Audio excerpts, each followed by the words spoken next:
Get up. It's time for work. Your Amazon clock screams at 4 a.m. You quickly scramble to get out of bed, but not fast enough. Your clock screams again. Don't be late again or you'll get reported. You go downstairs to get some breakfast, but your Amazon kitchen cooker doesn't work anymore. You can't afford a new cooker since the prices are sky high, and you can't go to the store to get food since the Amazon store only sells food that works with the later versions of the kitchen cooker. You're still hungry. You leave the house and hear the house report. Left at 4:27, 6 minutes late. Your Amazon home is reporting to your boss at work. You get in your old car with the Amazon Traveler 1.2. It drives you to work, but gets stuck in the traffic jam on the highway since it doesn't have the latest traffic avoidance feature found in the Traveler 2.0, which you don't have because you can't afford the upgrade.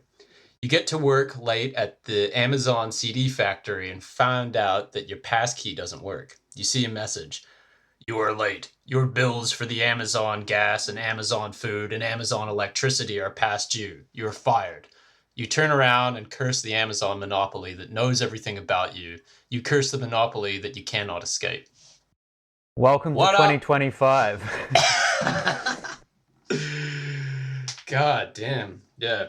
Welcome to Modern Guilt, episode 29 or 30, one of those two. We'll figure that out later. We're trying out a new thing where we're going to start each episode with an obscure but relevant paragraph from a text that we've been reading or plan to read that will forecast the flavor of the episode. So in case you didn't pick up on that one, in this episode we're going to be talking about monopolies and tech, which is something that, you know, is somewhat of a common thread through all of our episodes to date. And which is something that is pretty relevant to events that have unfolded over the past 5 or 6 days now. I think by the time this comes out, it will have been 6 days since the so-called Capitol Hill attack or siege, whatever you want to call it. Best boomer frat party that I've ever seen. I was kind of gutted that I wasn't there because I was thinking, like, if I had a six-pack and like a fucking shitty speaker to throw over my shoulder, that would have been wild, man. I didn't do anything for New Year's as well, so there's a lot of pent-up shit that I didn't get to get out. A lot of masculine energy that you could have exuded in the car park. Yeah, exactly. Yeah, you actually just made me realize how much those scenes looked like tailgating outside of an NFL game or something. Oh, the problem is that I think the powers that be missed out on key,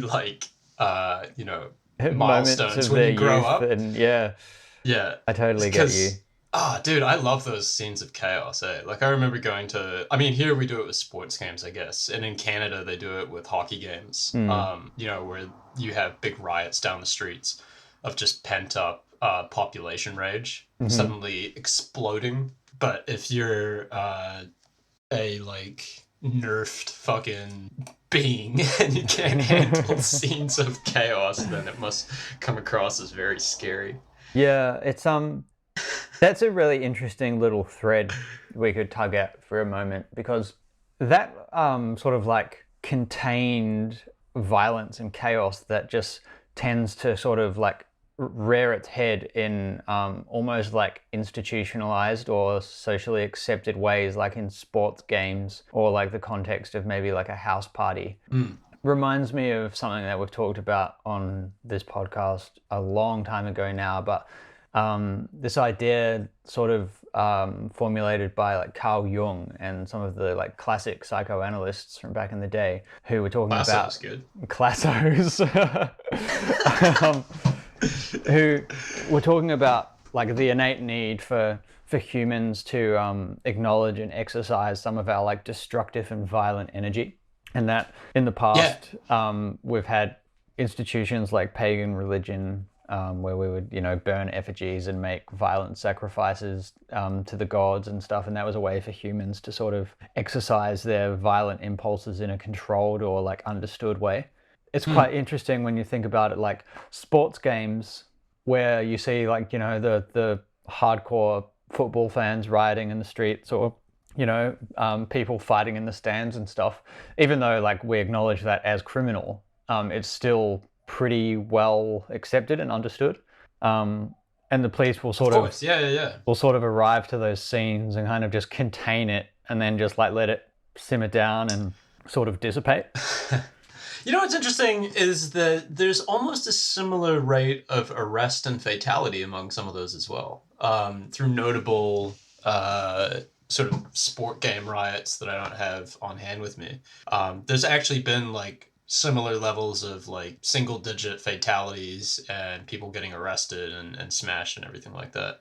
So yeah, I definitely feel that is gotta be the case, especially with that much lockdown. It's not healthy. People need to get out and, exercise their pent up rage. That's such a fascinating, like completely ungrounded but possibly interesting angle on this. Like for the last, almost 9 or 10 months now, people haven't been able to go to live sports games and scream at each other and smash things afterwards. Yeah. And in the same way that in 1984, the proletariats are subdued through the exhilaration of the lottery, you could make the argument that the proletariat in our world is subdued through the exhilaration of sports, so that we don't feel the need to pursue any real ends. Then we chase like fake victories in a game, and we haven't been able to do that. So now we're looking for something else to sink our teeth into. But yeah, we say all this to say scenes at the Capitol Hill riot were interesting. Yeah, somewhat blown out of proportion. Some of those shots were so aesthetic. Like it looked like a fucking scene from the Joker, man. You know that really famous photo that is going to absolutely go down in history of there's like all this tear gas kind of just like hovering in front of the Capitol Hill building, and they're all on the steps waving flags. Yeah, you'll see that in textbooks in like 100 years, if books still exist. You'll see it in your VR classroom environment or something. Yeah, if they don't digitally fucking change the photo and put like Nazi flags instead of Trump flags or something. Yeah, that's such a good point. Yeah, and all these like poor Amazon fulfillment workers and, Jeff Bezos crying for order and peace and amongst the brutal chaos of this uprising. So we were talking just before we hit record about a way to approach this episode, or like, structure the conversation somewhat, a little bit, to the extent that we do plan anything. And we kind of acknowledged that, the Capitol Hill thing, despite it being a huge story, has probably been, what's the word? Done to death. Done to death, yeah. So I was going to try and use the saying there's no point flogging a dead horse, but I was like, it's probably been killed and flogged, but that doesn't make any sense. But so we are not going to flog a dead horse, but I think you read something, Damon, you've been watching something which is still like somewhat relevant if you kind of connect the dots. So we're going to dive into that.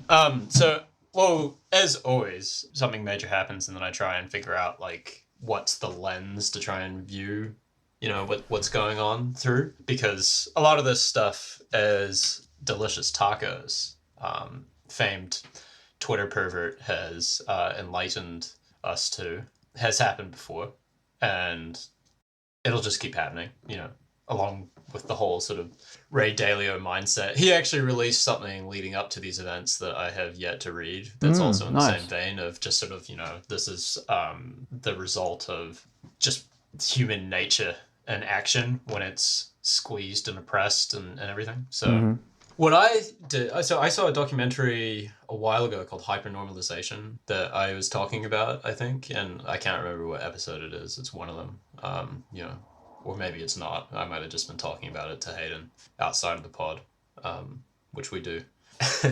Yeah, believe it or not, we are actually friends. Yeah. We have a rich, thriving life outside of this podcast. So, yeah, I've been fascinated with the works of Adam Curtis, like, and his way of connecting dots and using like, you know, past historic events to make sense of what's happening right now. So he has this entire series. It's like a 3-part series. It's, you know, 3 hours long in its entirety, called All Watched Over by Machines of Loving Grace, of which the synopsis is, as I pull it up, argues that computers have failed to liberate humanity and instead distorted and simplified our view of the world around us. It was done in 2011, which is kind of surprising that so much has been lost in such recent history as well. You know, there's like all of these events that keep seeming to be new have actually like kind of transpired within very recent history, like the last decade, basically, you know. So there's a ton of shit here. I'm just going to try and get through it. So basically it starts off the first episode where it's talking about Bill Clinton in 1992 was visited by Alan Greenspan, who at the time was, I think, the chair of the Federal Reserve. And Alan Greenspan was always known as this sort of like rebel economist. He's like fascinated by Ayn Rand. And I'm not going to get into who she is, but she's essentially like a big figure in the philosophy of selfishness. Yes. She essentially believes that. Oh, sorry, go on. I was just going to say, like, in her book, Atlas Shrugged outlined the sort of philosophy of like altruism through personal responsibility. In that the best way that you can impact the world and help people around you is by helping yourself. So to alleviate the burden of care that the government has on giving you a good life by giving yourself a good life, which like ran into a lot of like economic theory and like neoliberal thought. Largely because this guy, Alan Greenspan, who ran the Federal Reserve, was like, you know, fascinated with it. And early Silicon Valley, before it turned into its fucking neutered version of whatever the fuck it is today, was... Neutered is the perfect word to describe Silicon Valley, actually, right? Just like devoid of sexual or primal drive. It's like this kind of like pathetic frame of like the animal that it used to be. It's the plastics, man. It's the plastics in the water, right? Yeah, I'm so fucking must be. Yeah. Anyway, so Alan Greenspan was urging Bill Clinton to deregulate the economy and allow computers to start building, bring in computers to build these like complex risk management software and everything, and let them sort of dictate the flow of capital. And he dubbed this the new economy. And the idea was that if we allow computers to direct the flow of capital, then there will be less booms and busts, and it will do it like in an efficient manager that's within acceptable parameters of risk, which is just fucked, really. So, you know, it assumes that these models are correct and everything like that. So Bill Clinton essentially went ahead and did that, and he deregulated large parts of the economy, and financiers were then able to, allow these computers to dictate where they would invest in, where they wouldn't. As well as fuel the new sort of, it's not like the knowledge economy, but it's essentially, you know, like the new technocratic society where computers are going to revolutionize everything and whatnot. But come 1996, Alan Greenspan noticed that profits were rising. The stock market was going way up, but the production of each employee, so how productive everybody wasn't rising at all. And he started worrying that that the economy was hitting the speculative bubble, and we were essentially just ramping everything up to, without considering the fact that we weren't that much more productive than we were before. So, in a nutshell, computers were nowhere near as productive as we thought they were going to be. So that was hit with all of this hate from hedge funds, financiers, and a lot of people within Bill Clinton's close circle who had decided that Alan Greenspan was full of shit because he was trying to ring the alarm bell saying, wait, we're not actually more productive. This hasn't led to a new paradigm. The new economy is bullshit. And everyone was like, shut up. So he changed his position and caved under political pressure. He was 4 years too early. This is the fucking fascinating thing about speculative bubbles is like, they're like impossible to time. Michael Burry was, I think like a year early to the housing bubble or whatever. You know, and that doesn't sound like a lot of time, maybe, but when you are margin to the tits and you're paying fucking interest on like your position to basically, you know, short the market or whatever, it hits pretty hard. Like I don't think you could hold a position for 4 years to bet against the market. You just get fucking blown out. Anyway, so the market crashed. Greenspan was right in the early 2000s. Part of the deregulation had also forced Eastern Asian countries to deregulate their own financial sector and pump easy American big fat Western dollars into them, which when the, you know, there was a council of economic advisors who had basically been like, no, don't, if you do that, it's going to fucking destroy these economies. You know, when capital was suddenly yanked out of it, which is exactly what happened. So, do you mean yanked out of these Asian economies? Yeah, these Asian economies. So they deregulated. They forced these Asian countries to deregulate as well and accept American dollars, because everybody was getting like fabulously rich, and they're like, look how good democracy is, and look at your shitty countries. You know, they should open up and allow our superior liberal dollars to, you know, help bring riches to you.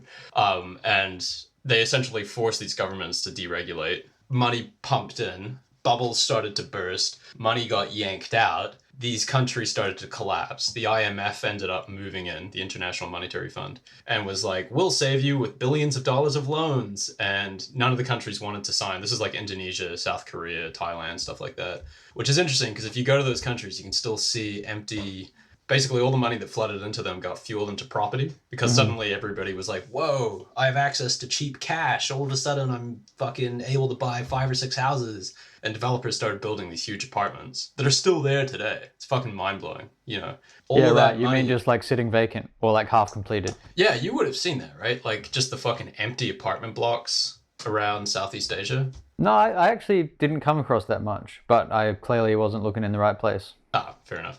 In Jakarta, in Indonesia, they're everywhere. There's like these massive skyscrapers that have just been left. That was like a byproduct of the 1997 Asian financial crisis. Yeah, okay. So all of this money flooded into Asia. The banks took on got loans from the IMF in the tune of billions and billions of dollars that was meant to be used to help stimulate their economies. But instead, the banks used that money to pay back the Western investors, and then Indonesia basically just fell into like anarchy and chaos, which was a complete clusterfuck. So as it turned out, these complex computer models didn't do anything other than protect wealthy financiers in the US while totally ignoring any sort of sense of stability within, you know, like people with no money, proletariats and whatnot, which led to like massive amounts of chaos and hecticness. So the idea of market stability was complete trash, essentially, because there's sort of, you know, these ideas that there's risk management software can bring about this equilibrium where we don't have boom and busts and all capital is allocated to where it should be, was nonsense. And the system of control essentially just devolved, but also managed to protect these really wealthy investors and financiers and consolidate power into them. So like, this is just the first episode, and I've done like a really rough overview. It's fucking much more complex and convoluted, and I'd highly recommend checking it out. But it ends with like Georgia, Ukraine, and Pakistan had, off the back of, you know, the explosion of the internet and everything, created their own sort of spontaneous revolutions as people started to talk about how they felt that they were, you know, at the hands of injustice from large, powerful elites, and then had in fact stormed their capitals and chased out politicians. And specifically noted in the documentary is the fact that they had rushed the capitals and so quickly and so spontaneously that no one could have predicted what would have happened, that politicians had left their secret documents fucking all over the show. And there's these incredible footage of like all these people running through the Capitol with like all of these scared politicians running out. So what did that lead to?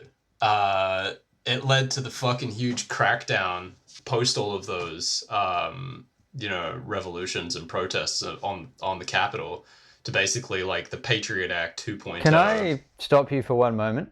Yeah. Would you please be able to explain? I think I can draw my own conclusions, but just for the sake of clarity, can you explain, please, like how these revolutions in Georgia, Ukraine, and Pakistan were tied to the financial or economic stuff that you were talking about just before? Oh, right. So this is part of the thing with this documentary is it's all over the show, which is why my description of it's all over the show. Cool. But the idea essentially that Adam Curtis was trying to convey is that institutional power has created these models of how they think society works and tried to set it up in a way that they could institute their model and, framework as the ultimate dictator of what happens. Mm-hmm. And they used the newfound technology of the internet to basically, and computers and whatever, to allocate money to certain areas, and said that it wasn't going to cause any unrest and it was going to lead to a more stable society that hangs in this sort of theoretical balance of, nature. Whereas in fact, what happened from the creation of the internet was spontaneous disorder and spontaneous revolution. And it was in one way used by financiers to consolidate their power, and in another way used by proletariat working people or whatever to create revolutions and band together.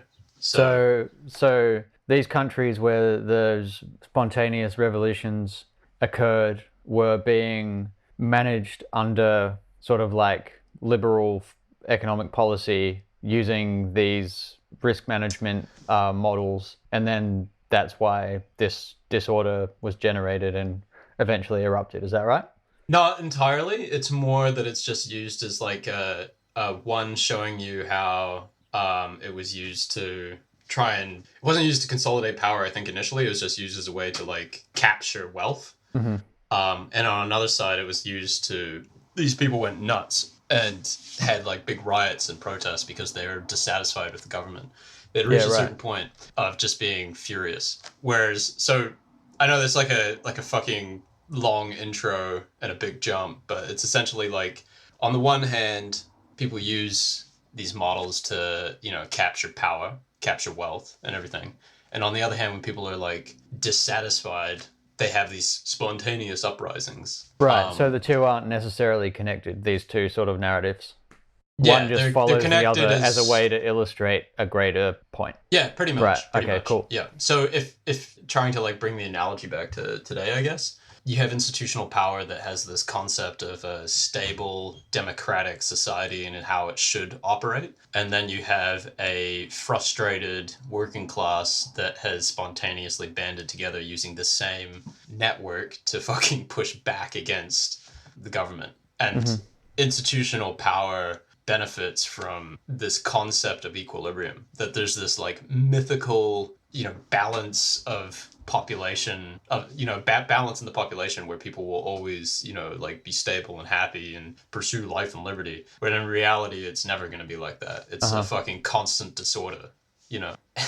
So like one of the main themes within this is, and that's like within the second episode, which I'll just loosely brush over as well, was back in the 1930s, the concept of ecology was born, and one of the first concepts of the ecosystem is that everything hangs in this state of balance. Like if you take a tree down, it'll rot, and then that will provide the nutrients for another tree to take its place within this, massive forest. And it's always sort of hanging in the perfect number of prey, predators, and, nutrient givers and nutrient takers and everything like that. And it's all wonderful and beautiful. That was like the first concept of the ecosystem. And systems theorists took that idea and were like, oh my God, that's exactly how humanity is as well. With, we hang in this perfect balance of supply and demand and, people working together in this spontaneous order.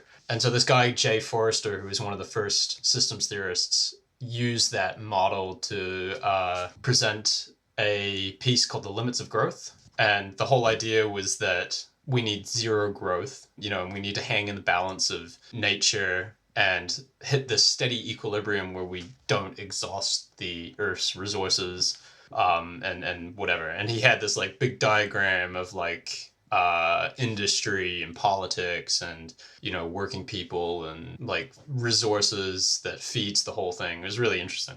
I'm looking at this diagram right now. It does look really interesting. Yeah, It looks like super ambitious to try and crack this nut. But yeah, really it sounds was. really interesting. So, well, and you know, we've all heard that argument as well. This is one of the things that I find fascinating is this whole like steady state equilibrium. I mean, fuck, when I was learning economics, that was like the predominant viewpoint, was that everything hangs in the beautiful balance of equilibrium, as long as we don't have people dicking with it. Then we'll always, you know, hit this perfect, beautiful balance, which is, as it turns out, there's a backlash. Sick joke. Yeah. Well, you know what's fascinating is that I feel like when you hear that argument, we need limits to growth. You know, we can't endlessly consume, blah, blah, blah. We've heard it all before. And it actually generally is espoused by people that you would regard as having, you know, the best of intentions and be very sort of at the forefront of environmental movements and everything like that. But in the 1970s, when it was first put out there by Jay Forrester, and the limits to growth piece was sort of publicly released, there was a massive backlash against it, from environmentalists, from like grassroots environmentalists. That's really interesting. Who said that there's complete bullshit because the whole model was based on the fact that people's values and behavior is static. It won't change. It's like, it doesn't need any, you know, changing at all. It's just going to sort of fall into its natural place. So that obviously is not the case. And regardless, these policies were enacted and these systems were set up anyway to try and curb, you know, the way that people were acting and everything, which obviously led to widespread fucking unrest. And the whole stable systems theories started to fall apart when someone started observing wolves and elks over a period of history and noticed that predator and prey dynamics were actually far from stable. They're always changing and chaotic. And then sometimes wolves, you know, completely eat all the elks and there's suddenly no more wolves. And, you know, you have like populations going extinct, new ones forming. Boom and bust cycles. Boom and bust cycles and complete extinction. Like, that fucking happens. Mm-hmm. You know, it just, yeah. So there's these spontaneous revolutions that are more likely to be the true natural order and the balance of power constantly changing and shifting and moving, as opposed to the stable state equilibrium that actually just seems to enforce existing power structures more than anything else. Yeah, that's a fucking really, really interesting analogy. I've studied some like political ecology and sort of like I guess like I was going to say environmental ecology, but that's kind of like an oxymoron or a double positive. But, you know, the idea that political relations need to be viewed as like embedded in like an ecological structure, which is, you know, along these lines that we're describing.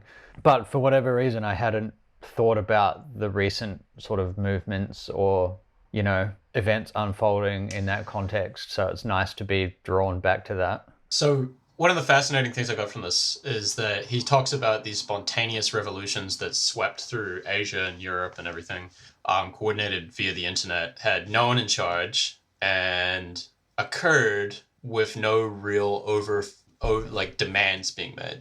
So people just were like furious. They swept through the Capitol buildings and marched through the streets, and nobody had any fucking direction, and there was no like list of demands. That's like just what happened with, you know, the stories you hear coming out of Capitol Hill are hilarious for that reason, because you hear like all of these mega people, you know, fucking quotes, swept through the Capitol and then just kind of took selfies. And, yeah, they're just chilling out in people's offices, like putting your feet up on Nancy Pelosi's desk, reading her emails. Yeah, and, you know, just sort of mulled around and then went home, which is exactly the same that occurred with these other countries, is that there's this sudden revolution. These people fucking go nuts and then dissipate, go home. And all of those, unfortunately, were followed by, like, Patriot Act 2.0, like fucking massive crackdowns and further consolidation of power, but also like a weakening of the whole system. So it's like even more unstable, but just poorer. And those with power have significantly more power than they had before, which surely in the West wouldn't happen. So yeah, it's fucking fascinating. I probably haven't done the best job of like the scope of the documentary is huge, and it's just well worth watching yourself just to fucking get an idea of like how massive and crazy all of the different stories are. One of the ones that I found interesting was like the whole concept of stable systems and equilibrium was part of what gave birth to the communes that started emerging in the 1970s, where there was like all of these people were like, oh wow, without like politics and leaders, we can all exist within geodesic domes and just live peacefully, in accordance with nature.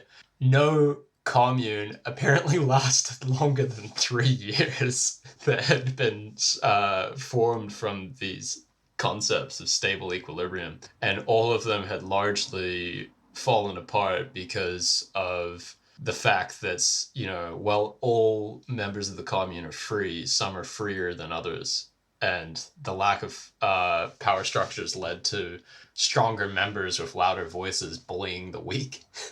Yeah, right. That's really interesting.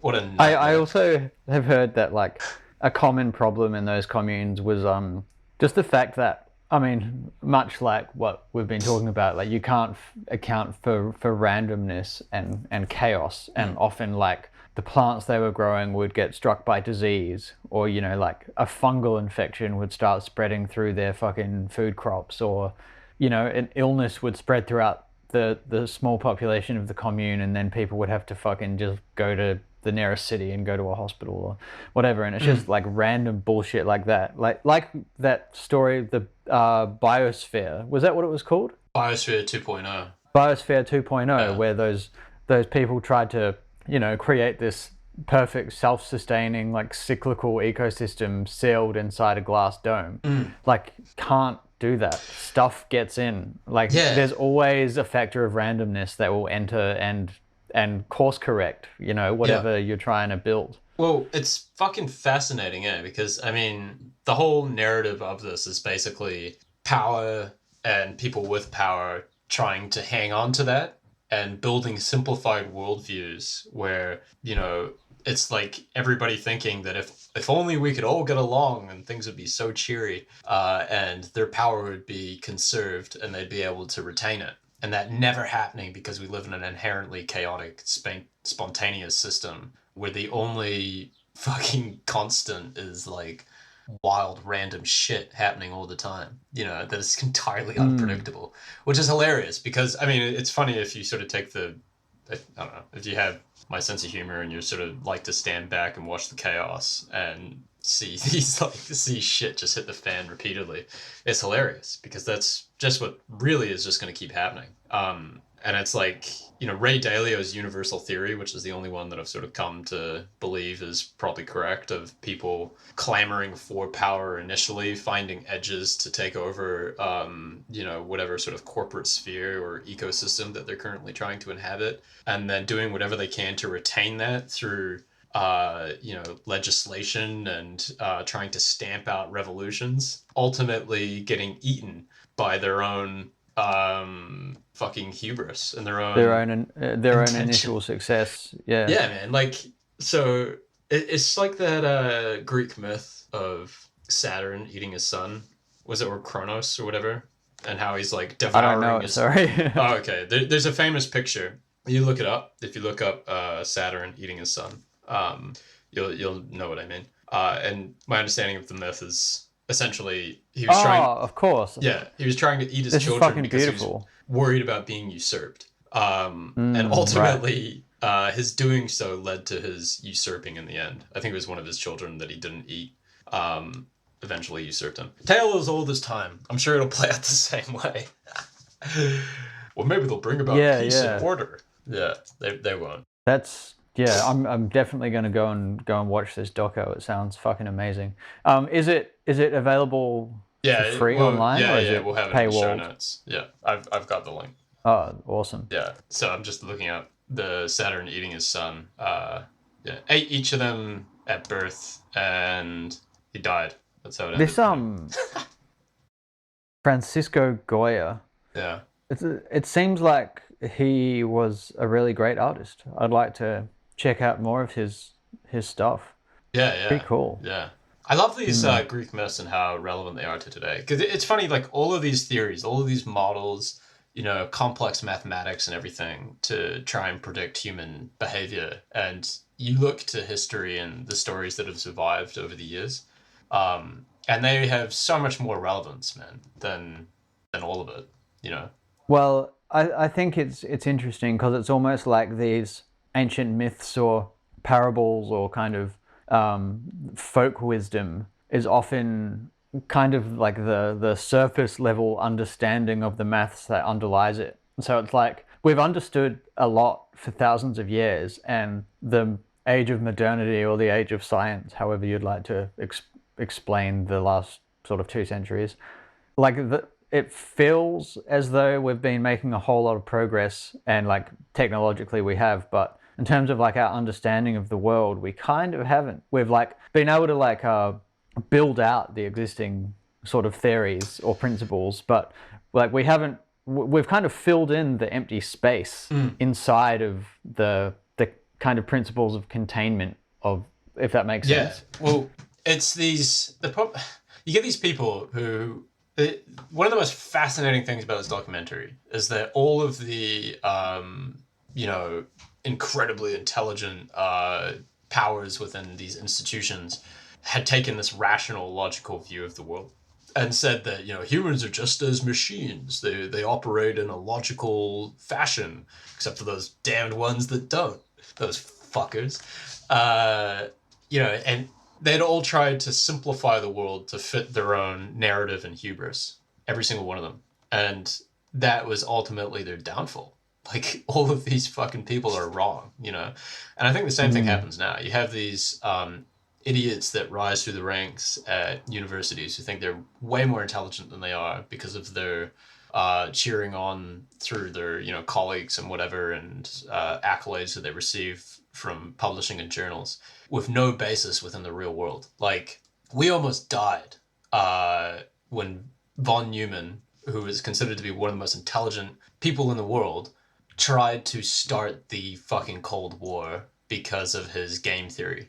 So he had specifically gone out and he developed this theory essentially that was considered to be, how people can act hatefully towards each other in a rational sense. And the idea was that, you will maliciously attack someone if they are planning to attack you. I don't know if people are familiar with like Prisoner's Dilemma, but it's, basically this like really bleak and inaccurate fucking theory that we'll all sort of snitch on each other to get at one another.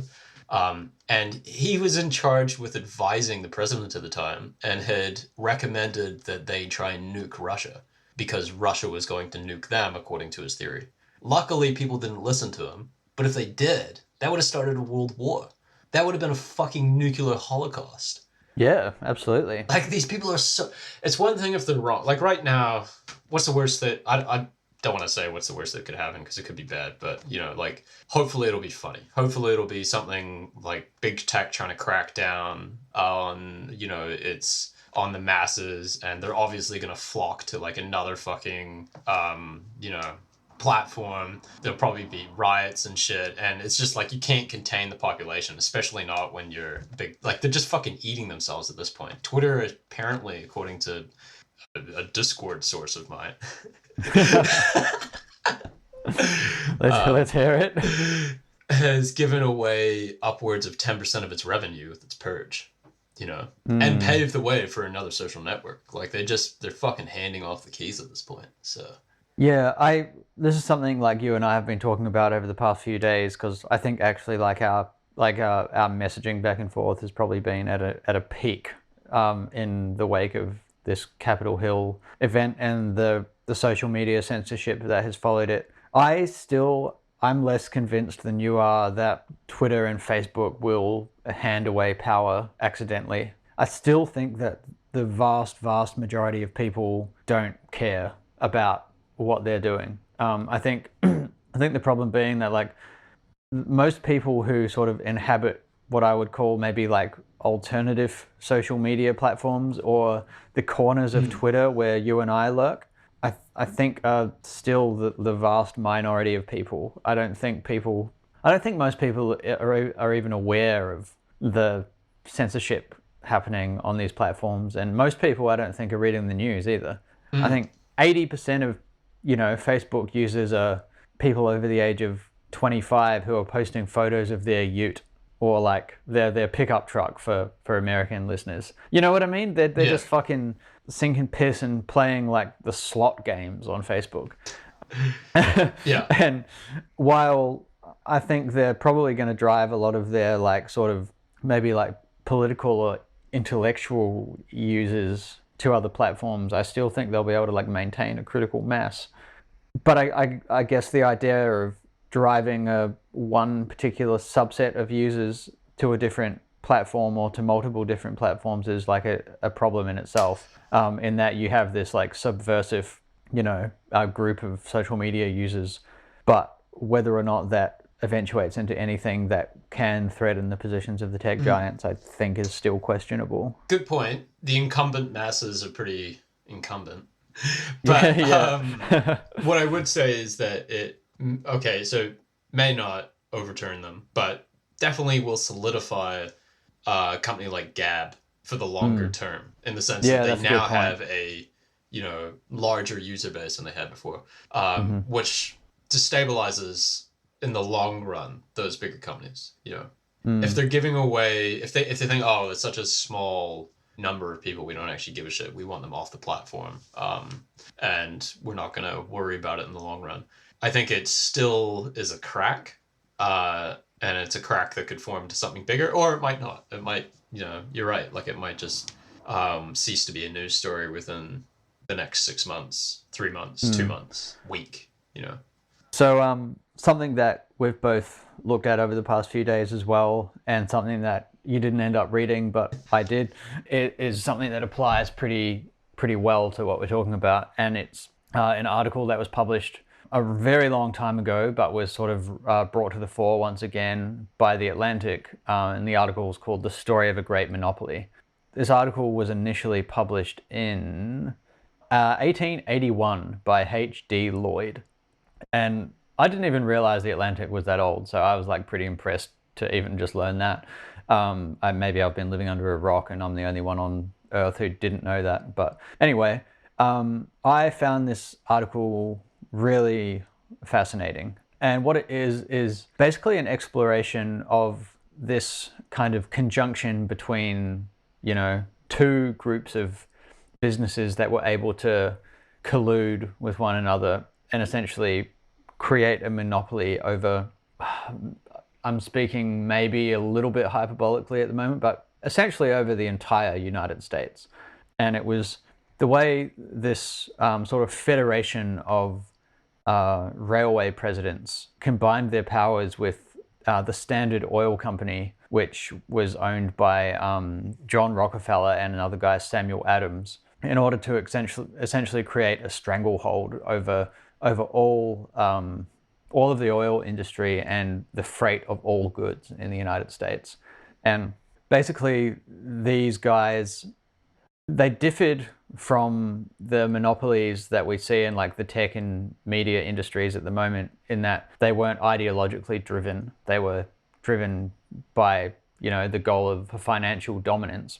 Good old fashioned old school monopolists, eh? I like Mr. Burns types. I trust them more because I know what they want, Yeah, no, I'm the same actually. And the common thread is that they crushed all of their opposition in a ruthless way, in the same way that Facebook and Twitter and the mainstream media do at the moment, in terms of kind of carrying out the social and cultural execution of their opponents. So in the late 19th century, these monopolies would essentially deal with their smaller competitors by. So sorry, I'll try and illustrate this a bit better. So Rockefeller struck a deal with this federation of railroad presidents because at the time all of the regional railroads were independently owned. So you would have railroads going from, say, New York to Chicago, and that would be one leg of the railroad infrastructure, and that would be controlled and owned by one group.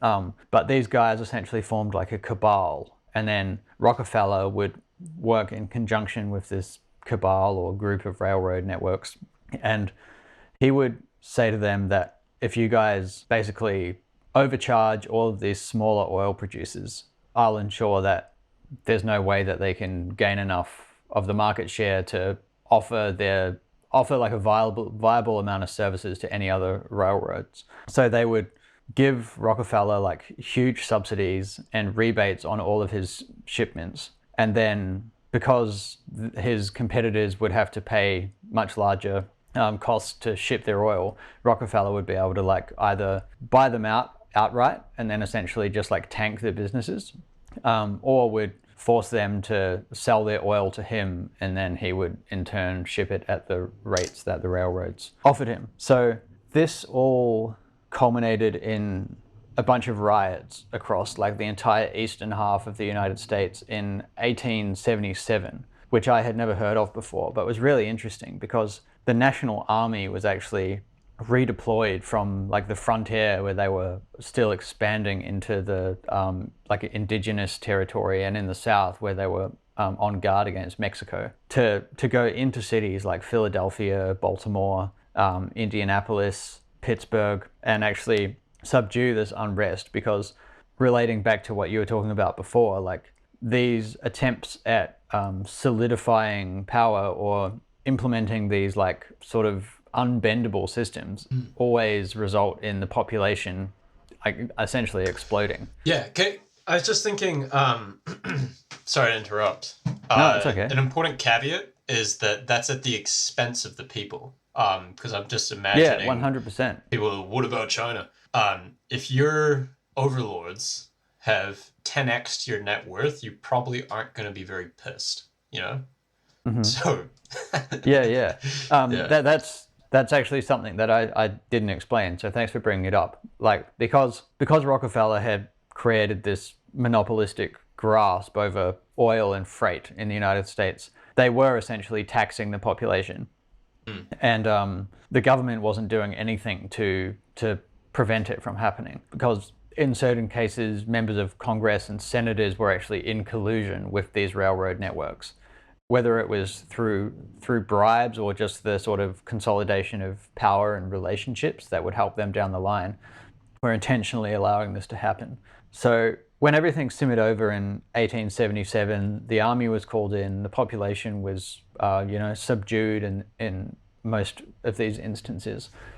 And the author continues to explain that the only way that these monopolies can be defeated is if the people unite. And it sounds like a cliche, but he says like the state legislatures and the senators and the congressmen who are presiding over these, smaller slices of the United States alone either cannot or will not resist them. So the, quote, United States need to come together and break the sort of shackles of this monopoly, which at the time was the greatest monopoly ever seen in the West, at least, and I'd imagine globally. And the same kind of situation is at hand now, I think, which is where this interesting parallel is. And you can see these things starting to happen in these court cases that are being brought against the likes of Facebook, and you told me about the antitrust case against Apple, where the government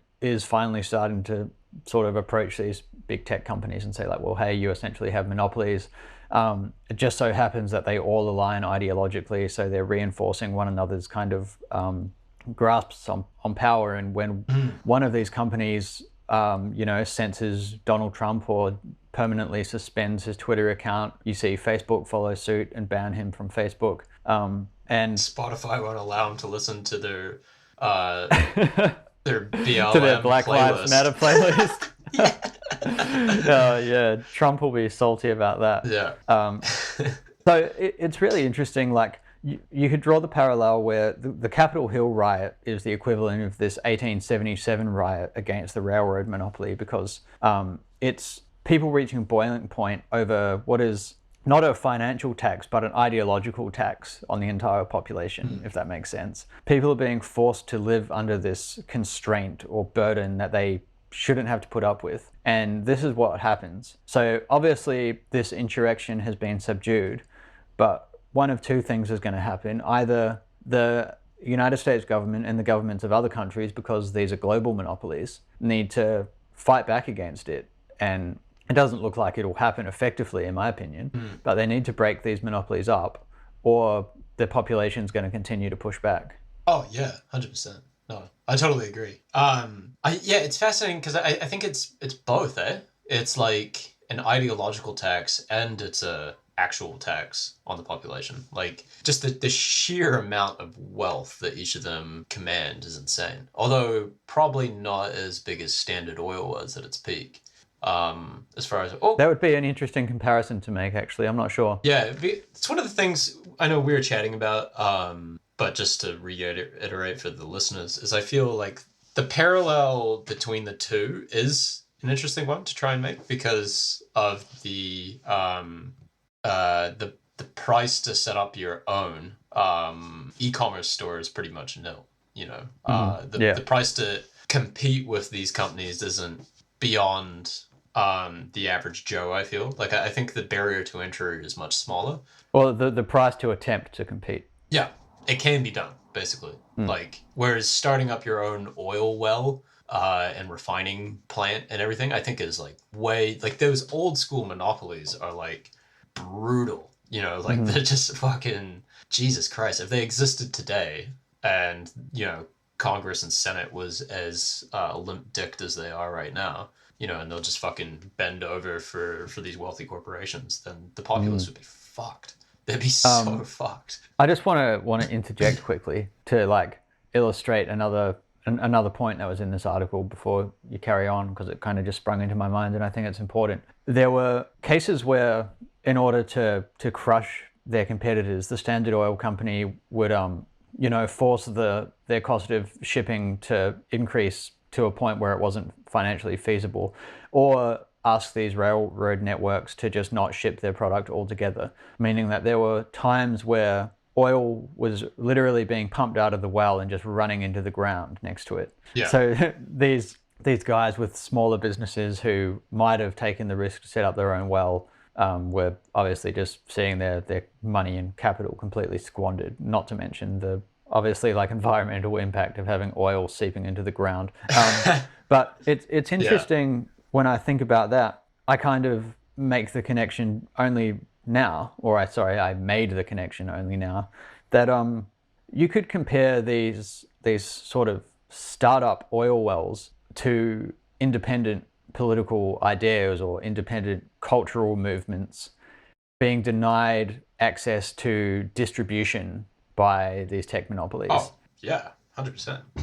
Which is, the Red Scare store that was selling these like black shirts with ISIS writing on them. Yeah, and that's the one I was trying to remember. Yeah, but instead of ISIS, it's like two chicks. Great shirts. Yeah, great shirts. Banned from Shopify, you know, and like Red Scare Pod was just kicked off Twitter. So, not like there fucking totally is like a block of being able to, you know, commodify ideas and talk about ideas right now. Absolutely. Within these monopolies.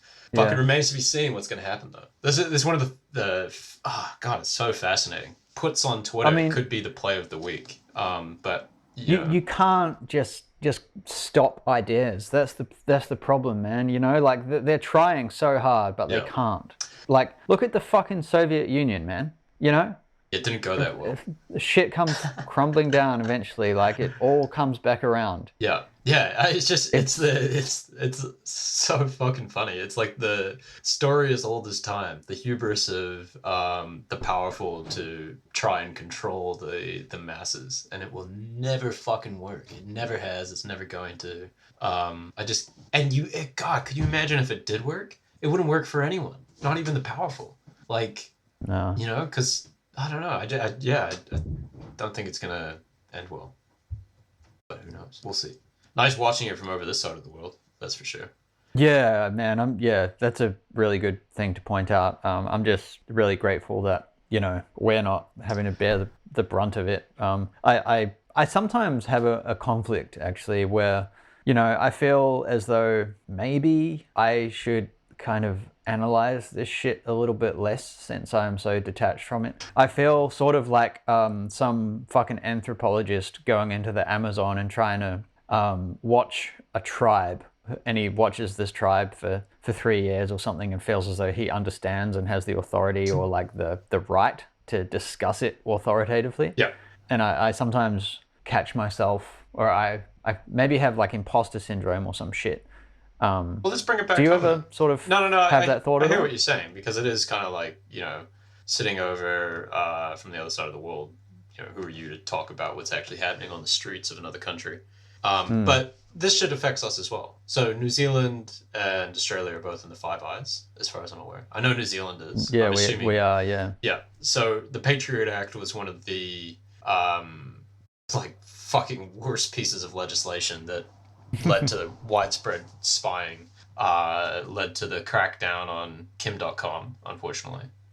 Whether your opinion of him is positive or negative, regardless, it still was disturbingly like authoritarian. To see a fucking FBI raid on New Zealand soil was pretty insane. The laws that don't even apply here, and then they retrospectively made them apply here. So Patriot Act 2.0 is already in discussion, right? And Amazon has already entered Australian shores. So how long before the lobbying starts, the favored deals, like the new terrorism legislation against hateful speech, how long before all that shit starts? And then what are the ramifications of it? So, like, I think it's, like, pretty important to be aware of that sort of thing. You can also drive yourself crazy doing that. Like, longtime friend of the pod and favored no-show guest has like very rightfully pointed out that you shouldn't really waste your life on the news, and it's fucking dangerous to pour time into something that produces no returns. And I kind of agree with that. Like, I sort of stand by the statement that you want to be financially benefited from the information that you're consuming, but also be aware of those issues. Like, I agree with that. I think what can you do, man? I can't rally against the Patriot Act. I can only fucking go up against it publicly and probably destroy my little to lack of a name that I have anyway.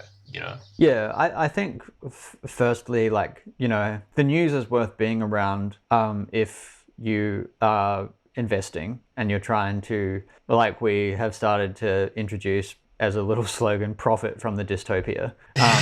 Like you're owed a return on your investment in blood and suffering.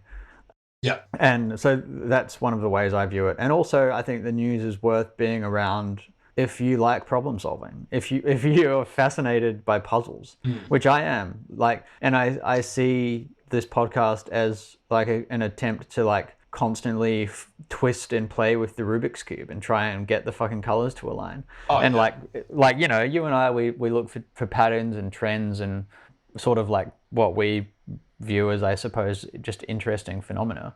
And I think like the news offers that. And I don't think it has to be like a sort of zero-sum game either. It's not like I'm trying to win by watching the news, because I'm not. Like, I'm not trying to win anything. I'm just doing it because I think it offers value to me. So, on that note, our new segment that I haven't discussed with Hayden yet, but it's happening live. Ways to profit from the dystopia in light of the Capitol Hill protests and the information that we've just disseminated. I would put my bets on people. So I've seen a lot of bullshit on Twitter and a lot of bullshit around the place. Like, well, if you don't like the rules of Facebook or Twitter, just start your own. Which I thought is an interesting opportunity. And I'm still would say that I'm bullish on the fact that there is now perhaps not, the biggest opportunity available, but there certainly is cracks that are starting to show, and that I think that people can make a buck off. And I would, if I was a betting man, which I am, and I had to get up and go, which I probably don't, I feel like I got the get up and go. I just don't have the fucking interest. To start a company, I would be looking at maybe free speech networks, payment processing, I would say is a big one. So Stripe has blocked Gab from making any money. And they've said that you're not allowed to use our payment processors, so has PayPal. Which is just like, that's free fucking money. Jesus Christ, you assholes like deal with JP Morgan and Deutsche Bank. You're not gonna deal with fucking Gab, like the Pepe disseminator, the great distributor of crap memes and like fantasies of the deranged. Yeah, those Mexican cabals are fucking way better. Like right. Yeah, we'll allow fucking terrorists to launder their money through our platforms, but we won't let like angry white people. Yeah. But you're probably right about that, man. Yeah, bullish on web hosting as well. Another thought is what if now we're in the era of pirate social media, the equivalent of like pirate radio in the 70s or whatever. You could maybe. I wonder if people value their sort of like free speech enough to pay to belong to these sort of independent rogue platforms. Well, on like a subscription model, pay like $1 a month to be a part of this kind of like splinter Twitter or whatever. So there's been a lot of talk on one of the subreddits that I frequent, and someone just went. What is that? Like the Red Scarepod one. Right, yeah. Someone just went ahead and started their own forum because they're worried about getting cracked down on by Reddit, and it's active and it's fucking going, eh? And I was thinking like, well, that's really interesting that there's been a push to people actually using those forums. So the Donald. Do you know? Can you recall the name of that forum? Sorry. Yeah, I'll just send it to you. Okay, cool. I can bring it up right now. So it's like literally just browsing it before this episode. While I was doing some fantastic DD. I'm glad it's called Red you Scare weren't browsing it Cafe. During the episode. Otherwise, I would have killed you. That would have been naughty. Yeah, there we go. Redscare.cap. .cafe. .cafe. Yeah, so it's like cool. Pretty active. They have 278 members already, and it was just started like as far as I'm aware yesterday. But yeah, nice. Yeah, man, 100%. This is what I'm talking about with the inefficiencies. So this is what I'd be bullish on, is that there's more opportunity than ever for these little networks, and you can make money off them, definitely. There's no shortage of forums that sort of do a little bit of advertising on the side and boast members within the 1,000 to 10,000 range, and have very active communities. And I like this segment. Speaking of the value of these very active and independent communities, now would be a nice time to plug our own Patreon. Oh yeah. So we're doing exclusive content for people who want to support us on Patreon. We're going to be doing like one bonus pod in the last week of every month. So you can subscribe to support us for doing like the free content, which you can obviously still listen to, and then also get access to the bonus pod. So at the request of one of our subscribers, we're going to be doing a bit of a deep dive on Oxygen. So if you're listening, dear listener, we hear you and we will deliver the bag. Oxygen is like a biotech company who is part... Actually, fuck, I'm not even going to give too much detail right now. We'll save it. DD from longtime investors, Modern Guilt, and all of our fantastic Shkreli analysis, then come along and check it out. Yes. Come and check it out. Yeah. All of the money that we're getting on Patreon, we're just gonna keep reinvesting into whatever we're doing to spread the content, produce more content, etc., etc. So please find ways to make money off the jump dystopia. on. Which is what all of you should be doing, to be honest. Like. Yes, exactly. It's a flawed system, and there's inefficiencies all over the show. That is one thing that I truly believe, that I think now more than ever is a time to look at the opportunities that are being presented in the wake of maniacal hubris. Maniacal hubris. That's just as the way or Watched Over by Machines of Love and Grace makes a perfect title for a post-rock album. Yeah. Maniacal Hubris would be like a really great thrash metal album name, I think. That's cool. That's a genre that I've always wanted to appeal to, so sick. Yeah, there you go. Yeah. I wonder if there are trends among our listeners in terms of the genre of music they listen to. Our Spotify, hold on, there actually is, and you can see it on like the podcaster's Spotify. I think it's like pretty fucking run-of-the-mill shit. Fun. I'm interested to hear this bitches. now, though. Yeah. No, I think it was like Mac Miller and Black Sabbath. Was what I was seeing. Hey, well, Black Sabbath is pretty fringe nowadays, Is so it? that's nice. Yeah, like who the fuck listens to Black Sabbath? I listen to Black Sabbath. I know you do, but barely anybody our age would be listening to Black Sabbath. Oh shit. Okay. Most old bands have like no listeners on Spotify, man. Yeah, fair enough. I mean, when I say no listeners, I mean like a few million, you know, compared to Drake, who probably has like 500 million monthly listeners or whatever. Oh right, yeah. That makes sense to me. The Kanye West, Drake, Eminem, Frank Sinatra, Kid Cudi is what they're putting at us so far. What? So fucking, I don't know, do with that as you will. Shout out to the Frank Sinatra enthusiasts amongst our listeners. Yeah. Oh, that's good. It was Black Sabbath, but whatever. Yeah, he's been displaced by Kid Cudi. I mean, they've been displaced. Yeah. So, yeah, if you want to subscribe to our Patreon, please go to www.patreon.com/modernguilt, you know, slide us some US dollars. And also, please talk to us about the podcast and about your thoughts and feelings and questions about whatever we've discussed or anything, even remotely relevant, because we want to, you know, promote that, promote discussion. And we don't want to monopolize ideas on Modern Guilt. That's what we hate. We hate that. So don't let us do that. Was there anything else that you wanted to touch on before we wrapped up, Damon? No, that's pretty good, I think. Yeah, go check out the doco. We'll put it in the show notes. Again, it's like much bigger in scope than I was, putting forward to y'all. Definitely worth a watch. I loved it. All right. Basically, yeah. Fucking beautiful. This has been a very fun episode, man. Thank you. Oh, as always, it's enjoyable. Thank you to everybody who is listening. We've had a continual nice uptick in listens and plays and engagement and all of that. So we love you guys. It means a lot that you guys are checking. To any gang listening still, good luck for tomorrow. Luck to you, Hayden, for tomorrow.